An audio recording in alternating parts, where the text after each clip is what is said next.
Okay, so this is an important session now because hopefully we're on board of this idea that our nervous system can become sensitized and that there's different factors that you maybe have started working through and trying to identify what could be contributing to why your nervous system might be sensitized.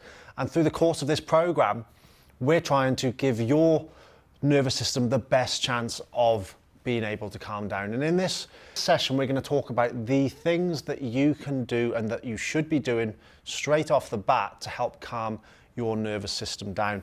Now, remember that if we visually try and look at this on a graph, it's this idea that our nervous system or our resting buzz hasn't come quite down to what it was before we first started experiencing pain. And maybe you have a pattern of flare up and calm down, flare up and calm down. And that again would be, these are things that we want you to be able to be understanding and doing when you have maybe a flare up. Now, the goal is to be able to bring that back down and to calm the nervous system down. Now, what things can we do? One of the things that we introduced from the start and that you have in your workbook is this idea that education or learning is actually a painkiller. Now, I'm aware that you probably can't really see this, but it's also not that important. But if we were to put you into an MRI scanner, or what this example here shows is somebody who's in an MRI scanner and we see a cross-section of their brain. Okay, the cross-section is about here, and what that first scan, which is all the way across there, illustrates is that the metabolic activity in the brain is really nice and quiet. Okay, this person has back pain, a little bit like you potentially have, and what they asked him to do is to just start moving the pelvis backwards and forwards. The movement that was painful for them. Okay, and when they did that in the MRI scanner, what we then see across this scan here is lots of red blobs across the MRI scan. Now, you don't need to be able to read MRI scanners and you don't need to understand that, but ultimately what that illustrates is all of the different areas in our brain that flare up or that are active when we have a pain experience, okay? And they did this same scan on the person after 4 sessions of simply going through and learning that tissue damage and pain are not one and the same, that pain is like an alarm system, the things that you're working through in this process. And then when they rescan their brain, what we see is a significantly lower level of activation in their brain, understanding more about what pain is and what, more importantly, what pain isn't, leads to less threat.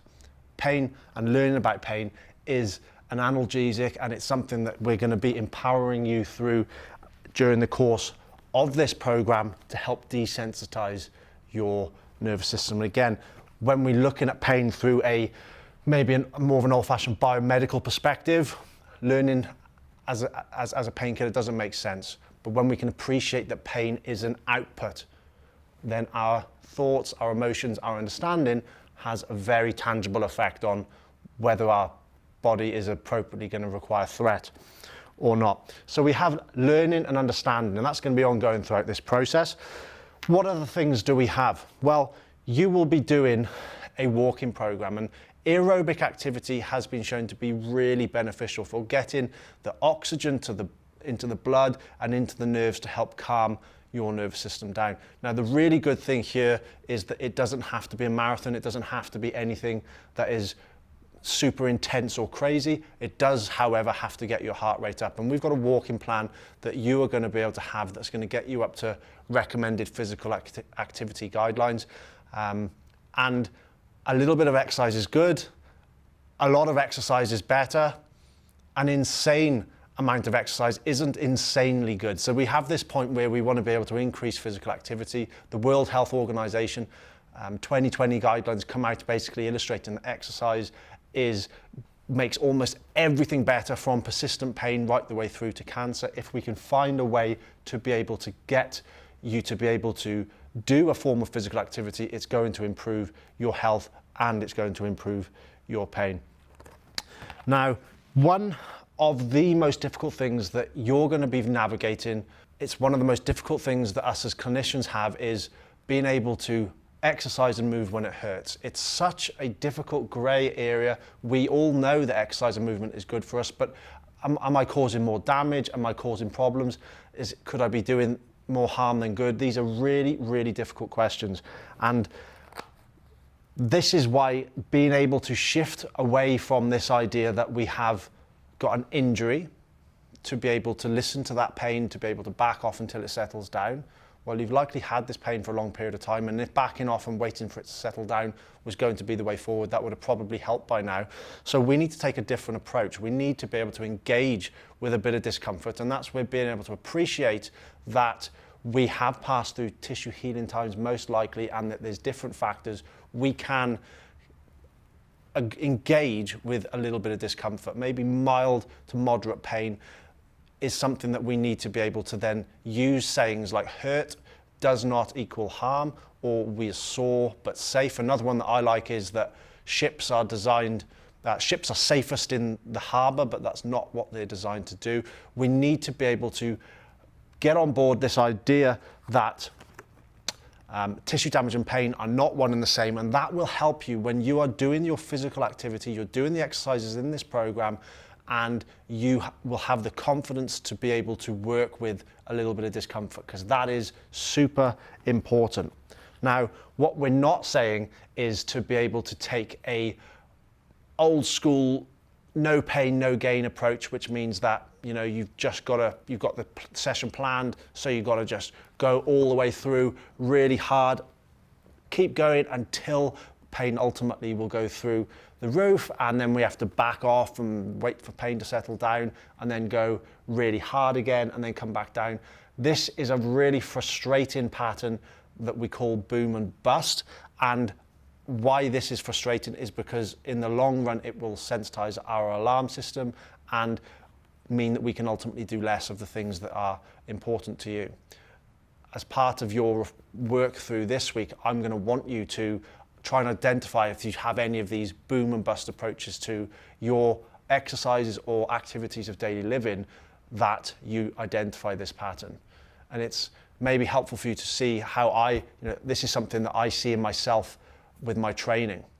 I can understand and teach and talk through these concepts all day long. However, my own training, I'm notoriously boom and bust with certain things that I have to have somebody else to help me rein back and break things down. Okay, so I will want to appreciate that boom and bust is probably not going to be the helpful approach. Now, the opposite end of the spectrum, or the approach to that, would be doing the task or doing the physical activity that has caused you maybe a problem in the past, and then backing off, and then getting going again, and then backing off, and never truly engaging with out of the fear of causing or making your problem worse. And we call that fear avoidance, and that again ultimately leads to us being able to do less of the thing, and has potentially led you to where you are today going through this program. Now, we're going to need to be able to identify those activities as well, because these are the things that in part of your workbook, we're going to need you to write those down, because we're going to have to find a way of getting going with that. We've got exercises and videos to support with typical things that we tend to see, like bending down, like getting up and down from the floor, like lifting over the head, and you're going to need to identify what it is that is important to you that you're currently not doing and maybe worried about doing it. That is called fear avoidance. So if we don't want to be boom and bust, no pain, no gain, if we don't want to be fear avoidance, that leaves us with this approach, like the Goldilocks approach of trying to touch it, nudge it, tease it. And what we're talking about there is a metaphorical touch it, nudge it, tease it. It's to be able to engage with a little bit of discomfort or poke the bear, to be able to flirt with the our edge ranges that we will be using as our language in some of the exercises. Because if we can do that, and that's only going to happen by trial and error. I can't tell you how much that is going to be of a given activity or a movement. You're going to have to figure that out by doing it, and over time, what that means that we're going to be trying to do is incrementally nudge up what we are able to do in terms of how much we're able to do of it.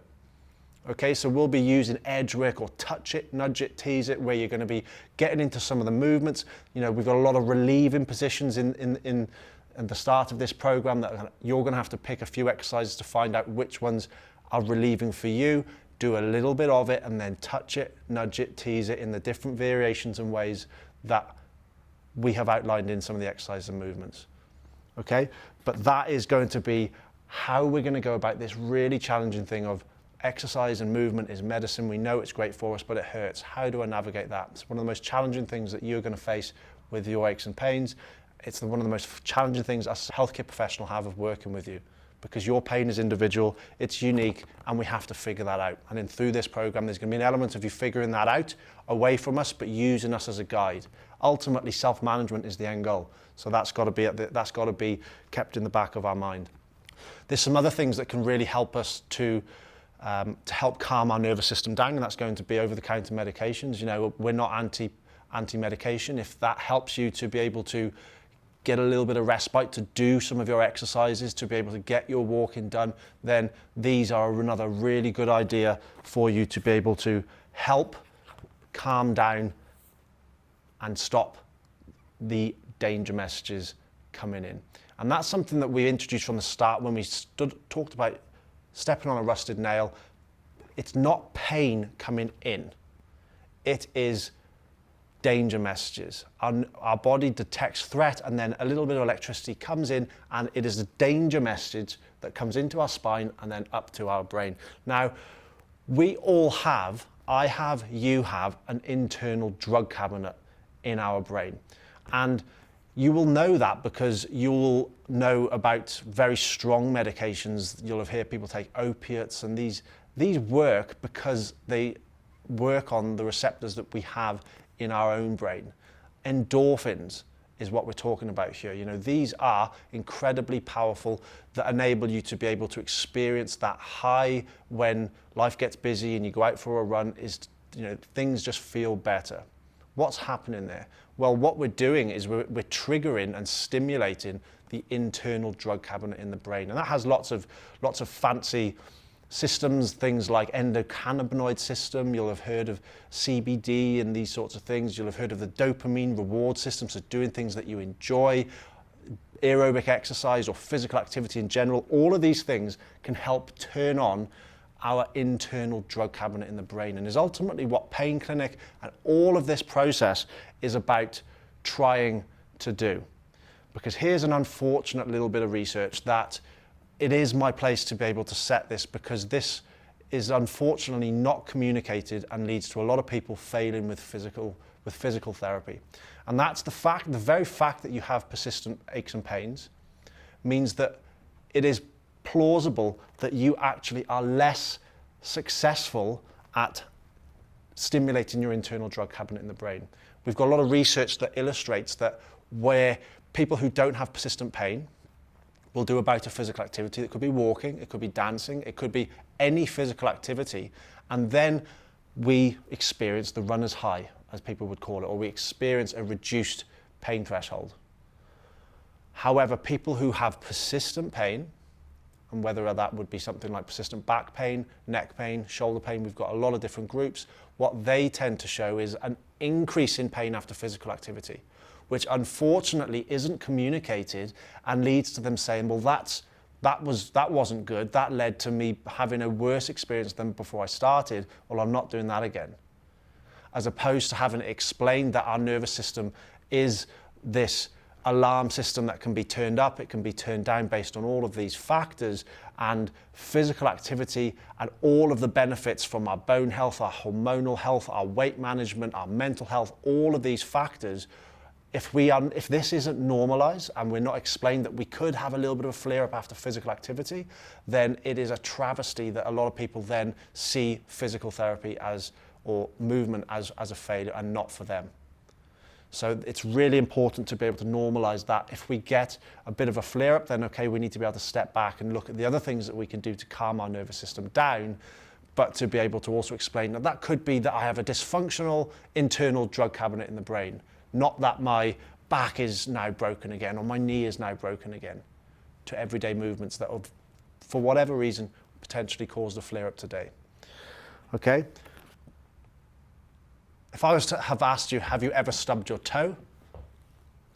And if it hurt, your response would likely be, yeah, of course it hurts stubbing your toe. And if I asked you how long, seconds, months, how long did it hurt? And you will probably say, yeah, a few seconds, maybe a minute or two, because stubbing your toe, hitting it, someone's watching, it makes sense why I've hurt my toe, don't make a fuss, get on with things. It would often make a lot more sense for people with back pain to have had a moment where you lifted something heavy up and you can explain it. But that's often not the case. The vast majority of us working through this will not have that one moment where our back pain just started. You may have, but then it may have carried on longer than we expected. But that's really, really important to be able to appreciate that. And this is that metaphor that I introduced before, which is through this program, we're trying to turn your nervous system or your brain from a dry brain where we maybe are not able to turn our internal drug cabinet on as effectively into a wet brain where we can, through all of the different interventions that we're going through in this program. So the tasks from this week, which are super important because this is really building your toolbox for when you have a flare-up or when things are sore. So the first task is to list 5 things that you can do to help calm your nervous system down. Learning about pain, we've just gone through. Being able to find some aerobic or physical activity. Picking relieving movements. Over-the-counter medication. Being able to do something differently. These are just examples, but I want you to be able to pop 5 things down because they're going to be empowering for you for those days and well beyond this program for being able to manage when you have days of a flare-up. The second task will be to try and identify patterns where you maybe see more of a boom and bust approach to your relationship with pain. I gave you an example where I see that in myself in my training. Running, for example, you may have it with certain chores around the house or responsibilities, and I want you to be able to identify those. There may be one, there may not be any, but I want you to have a go because if there is, we want to break those down, and you're going to find ways to proactively break those down. The third task is going to be finding activities or thinking about activities that you are maybe fearful of. Things that you've avoided, things that you don't want to do out of fear of causing a flare-up or making things worse, but they're part of your goals. They're part of your meaningful reason for even being here. So there's going to be a video that I'm going to link into here it's a German video, it's got no sound, but it's a grandfather who his whole motivation was to be able to lift his granddaughter up to pop the star on the top of the tree. And it shows what he went through to be able to grade the exposure to those movements because they were so important to him. And I want you to identify those movements for you because they will be supported through the exercises and movements in this rehab program. Okay, so pop those down, and this is really building your ability to calm your nervous system down now and in the future.